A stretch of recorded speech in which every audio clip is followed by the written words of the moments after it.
You've likely seen the headlines buzzing about some seriously advanced AI. Hmm. And today, on our deep dive, we're going straight to the source with OpenAI's latest O3 and O4 Mini. Right. There's a lot of talk out there about human-level intelligence, but, we're here to cut through all that Absolutely. and really understand what these new models are actually capable of. Exactly. It's easy to get caught up in the hype, isn't it? But for you, the listener, our aim is to give, well, a clear and practical understanding. Yeah, what can O3 and O4 Mini actually do? Who are they really for? And also get a sense of the massive computing power behind them. Because that's part of the story, too. Definitely. So what did OpenAI actually announce here? Okay, so they launched O3. That's their brand new flagship model. Yeah. Apparently had some pretty impressive early test results. Okay, the main one. And alongside it, there's O4 Mini, which is like a lighter, faster version. Lighter and fast. Okay, but here's where it gets really interesting, I think, for listening. Both of these models can now independently use tools. Things like web search, writing Python code, even analyzing images. All within a single conversation. Exactly. Imagine the possibilities for, streamlining complex tasks. Yeah, that seamless integration of different abilities, that's a real step forward, isn't it? It sounds like it. Think about it. Mm-hmm. You ask a question, and the AI doesn't just search the web. Right. It can process that data using code. Right. It writes itself. Yeah. And then maybe show you the results visually. Look at the graph or something. Exactly. It's just a much more integrated approach than we've really seen before at this scale. Okay. And accessibility. Who gets to play with these new toys? So if you're already a ChatGPT Plus Pro or a Team subscriber, Yep. you can start experimenting basically right away. No. Enterprise and education users are coming next week. And interestingly, Yes. even free users get a taste of 4 Mini. Yeah. You just have to select the ThinkOpti before you ask your question. The ThinkOpti. Good to know. And developers. Yeah, developers listening, both models are available through the API as well. Okay, so they sound impressive on the surface. Let's really dig in then. What makes O3 and O4 Mini different, under the hood? Well, the key difference, as our sources highlight, it's this idea of simulated reasoning. Simulated reasoning. Okay, what does that mean? It means, unlike earlier models that kind of worked more sequentially. Step by step, but in a fixed way. Sort of. These new ones can approach problems in a more flexible, step-by-step way. They can independently decide when and how to use those integrated tools we just mentioned. So it decides itself whether to search the web or run some code. Precisely. It's a real change in how they tackle tasks for you. Okay, give me an example. How does that play out? Right. The example given is asking about future energy use in California. Okay, complex topic. Yeah. So instead of just spitting out some general info, O3 could independently search the web for relevant data. It's like the latest reports, maybe? Exactly. Then write Python code to make predictions based on that data it just found. Then create charts to visualize it, and then explain the main factors influencing its forecast. All from one prompt. All from that single initial question. Yeah. That's pretty powerful if you're dealing with, in-depth analysis. Yeah, no kidding. That saves a lot of manual steps. Absolutely. And it's not just about text anymore either. Both O3 and O4 Mini are what we call multimodal. Multimodal meaning? Meaning, for you, they can understand and process not just text, but also images. Okay, so I can upload a picture? Yes, but it's more than just recognizing what's in the picture. Yeah. OpenAI describes it as thinking with images. Thinking with images. Yeah, the model actively uses visual input, could be a photo, a sketch, a screenshot, even like blurry or handwritten text. Handwritten notes. Really? Apparently, yes. It uses that visual information as part of its reasoning process. Yeah. What does this initial set of capabilities suggest to you? Well, it definitely paints a picture of an AI assistant that's much more autonomous and versatile for the user. But, that's the theory. What are people actually saying once they've started using these models? Our source material includes some early user feedback, right? It does, yeah. And it sounds like there's a pretty wide range of reactions. Which isn't surprising, I guess. Not at all.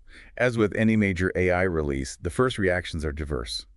You see everything from enthusiastic claims of AGI, artificial general intelligence. Which always happens. Always. All the way to more cautious takes, calling the models impressive, sure, but maybe not revolutionary. Right. It's important for you listening to hear these different viewpoints, helps form your own informed opinion. Exactly. So, for example, Professor Ethan Mollick, who's a well-respected voice in AI, Yeah, follow him. he puts O3 in a similar league to Google's Gemini 2.5 Pro. Notes that both have their quirks, sure, but they seem to be kind of leading the pack right now. Okay, so a useful comparison point for you there. Top tier, but maybe not perfect. Right.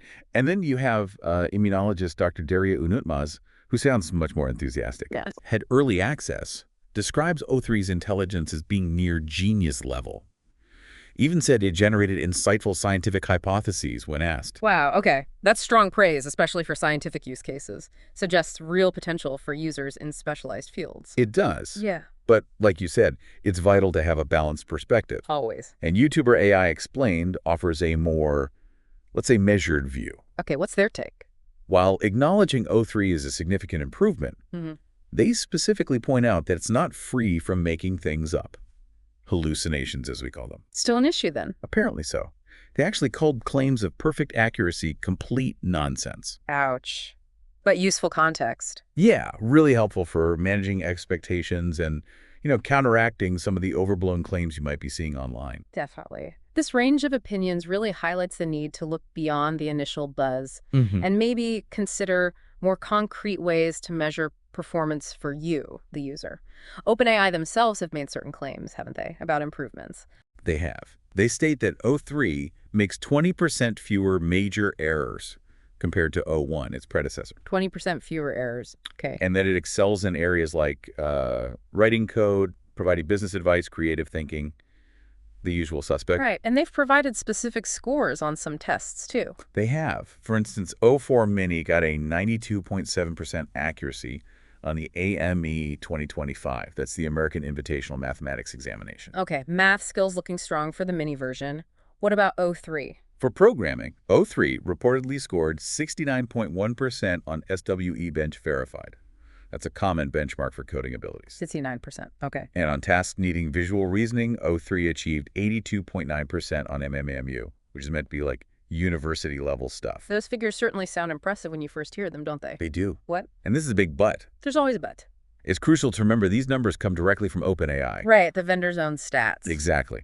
And interestingly, an independent AI research lab, Transluce, ran their own tests. Ah, independent verification. What did they find? They discovered something, well, quite significant. O3 regularly fabricates information. Fabricates. Like lies. Essentially, yeah. They gave examples like the model claiming it could run code on your local machine when it actually couldn't. Oh, that's not good. Or giving incorrect specs about computer hardware, things like that. So it's confidently wrong about its own abilities sometimes. That's what Transluce concluded. What's really interesting for you to note here is their takeaway.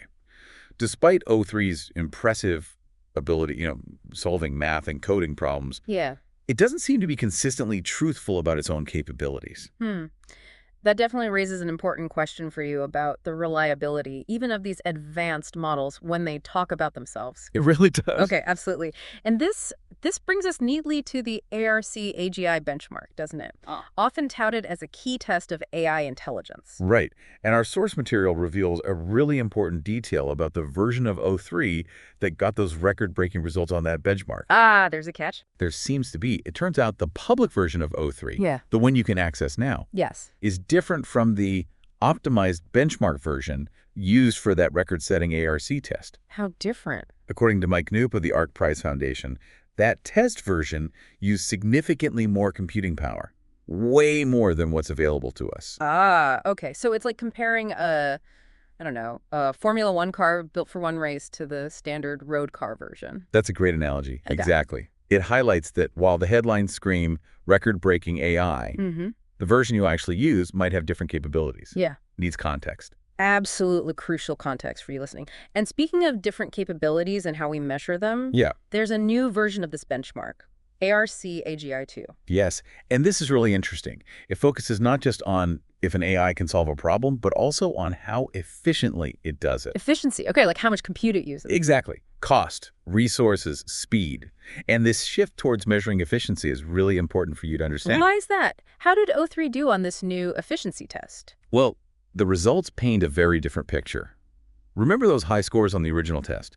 75, 85%. Yeah, impressive numbers. On ARC AGI-2, focused on efficiency, its score dropped dramatically to just 4%. 4% from over 75 down to 4. Yeah, a stark contrast. Yeah. And just put that in perspective for you. Do.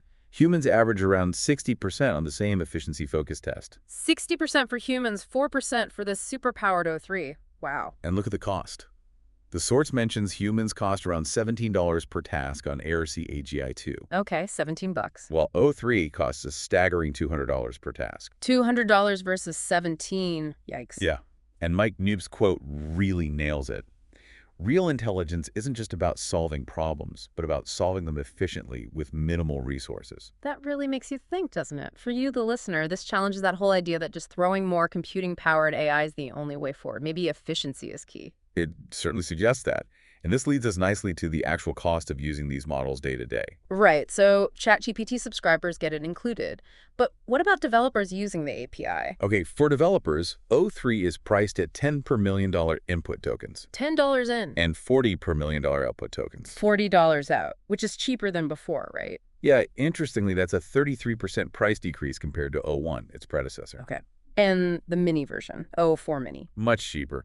1.10 cents per million input tokens and 4.4 cents per million output. Right, significantly less. And maybe explain tokens quickly for people. Sure. Think of tokens roughly as pieces of words that the AI processes. Like eating might be 2 tokens, eat and ing. Got it. So a larger context window, like the 200,000 tokens O3 offers, Yeah, that means it can handle more text at once. exactly. It can understand and work with much larger amounts of text in a single interaction. That's about 150,000 words. Really valuable for you if you're dealing with long documents or complex projects. Makes sense. And how does this pricing compare to, say, Google's models? Well, the source notes that Gemini 2.5 Pro is reportedly 3 to 4 times cheaper than O3. 3 to 4 times cheaper. Yeah. So for you as a developer weighing options, that significant cost difference could be a major factor, couldn't it? Especially for large-scale stuff. Absolutely. But hold on, didn't you mention the cost for that optimized ARC test version was way higher? Ah, yes. The API pricing might only be part of the picture. Right. The ARC Prize Foundation revised its estimates for that special O3 configuration used in the initial ARC AGI test. And what's the new number? They now estimate it cost around, wait for it, $30,000 per task. $30,000 per task. Per task. And that was after needing, apparently, an astonishing 1,024 attempts per task to get those record results. 1,000 tries at 30 grand a pop for Right. one task. Yeah. That figure really highlights for you the immense, maybe even impractical computational resources needed to push these things to their absolute limit. Yeah, it makes those peak performance headlines seem a bit different, doesn't it? Impractical for most everyday uses, maybe. Potentially, yes. Now, alongside these models, OpenAI also announced something called Codex CLI. What can you tell us about that for the listener? Right, Codex CLI. It's described as an experimental terminal application, like a lightweight programming agent. Runs in the command line. Exactly. Yeah. Runs directly from your computer's command line. It's open source, which is interesting. Ah. And it basically connects these powerful AI models with your local computer and the code you're actually working on. So tighter integration for coders. Seems like it. And to encourage developers like you to use it, OpenAI is even offering a $1 million subsidy program for projects that build on it. $1 million push. Interesting. Is this unique? Well, this move into the terminal environment is kind of similar to what Anthropic did with Claude Code, right? Right. Launched with Claude 3.7 Sonnet. Yes, I remember that. Both are basically programming assistants working directly with your local code files via the command line. So it suggests a growing trend, maybe. Yeah. Deeper AI integration right into your developer workflow. Seems plausible. So, okay, we've covered a lot. Capabilities, performance, benchmarks, costs, this new CLI tool. Let's boil it down. Why should you, the listener, really pay attention to O3 and O4 Mini? What are the practical takeaways for you? That really is the key question, isn't it? It is. Well, for professionals, I think that ability to perform multi-step analyses with just one prompt. Like the California Energy example. Exactly. Finding data, coding the analysis, visualizing results. That could save you a huge amount of time and effort. That's a big one. Yeah, definitely. What else? The significantly improved image understanding. Diagrams, whiteboards, even your handwritten notes. Yeah. Imagine feeding those in. Could be a real game changer for some workflows. True, visual data is everywhere. And don't forget the context window.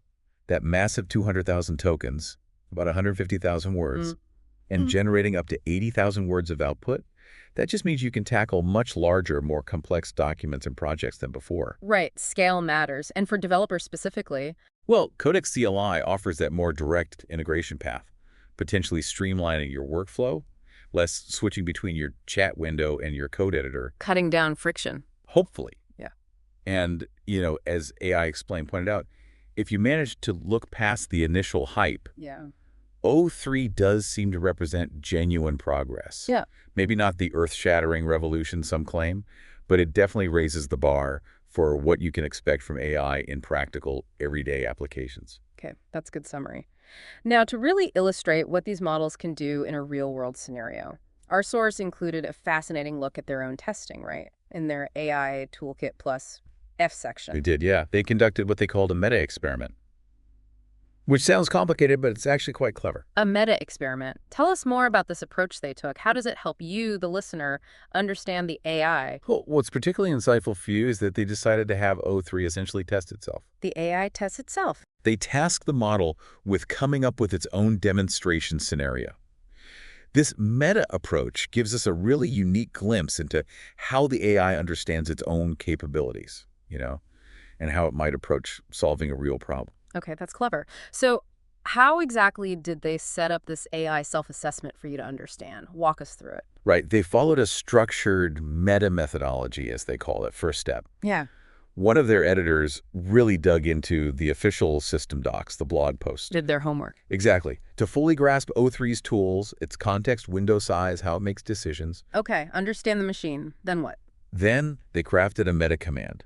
Basically, they asked O3 directly, write me an optimized prompt that will test and demonstrate your own capabilities using your full tool set and all public info about you. Huh. That's a brilliant way to put the AI in charge of its own showcase. What happened? Did it work? It did.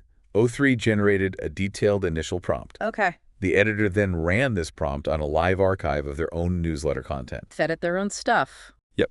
And then gave feedback to the model on the prompt it generated, like make this bit shorter or add more landing page tips here. So they iterated with the AI on the test itself. Exactly. Had the model refine the prompt over a couple of rounds. Okay, okay. And what was the final result of this AI-designed self-test? What did it actually do? The end result was something they called a News Brief Intelligenti audit. Basically, a newsletter intelligence audit. Sounds fancy. What did that involve? This sophisticated prompt, designed by O3 itself, automatically collected their public website posts, Okay. cross-referenced them with their internal performance metrics, Hold in their own data. compared their performance to competitors they named Ben's Bytes, TLDR AI, Competitive analysis. analyzed a screenshot of their landing page. Using the image capabilities. Right, and then delivered a 3-level action plan with concrete, actionable insights. Wow. And how long did all that take? This is the kicker. What's really remarkable for you is that this entire complex analysis took less than 15 minutes. 15 minutes for all of that. 15 minutes. Hmm. And produced immediately usable quick wins, as they put it. Yeah, that's a pretty compelling real-world demonstration of O3's power and efficiency, especially for those multi-step tasks you might encounter. It really shows the potential, doesn't it? Beyond just simple Q&A. Definitely. And they mentioned doing other tests too, right? Not just this meta-experiment. Yes. Alongside this structured self-assessment, they also just integrated O3 into their regular research workflow, asking it more direct, raw questions. Day-to-day use. Yeah, exactly.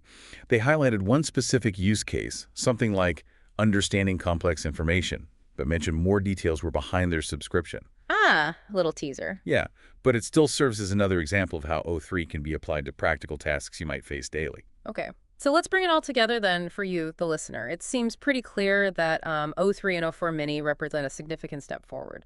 Yeah, a definite advancement in the ability of AI to tackle complex tasks with, greater independence. Absolutely. But the key takeaway for you, perhaps, is the importance of looking beyond the initial excitement. Definitely. Focus on the actual capabilities, what it can really do for you, Yeah. and equally important, be aware of the limitations. Right, the things revealed by both OpenAI's own reports and that crucial independent testing, like from Transluce. And the benchmark nuances. You know, It all matters.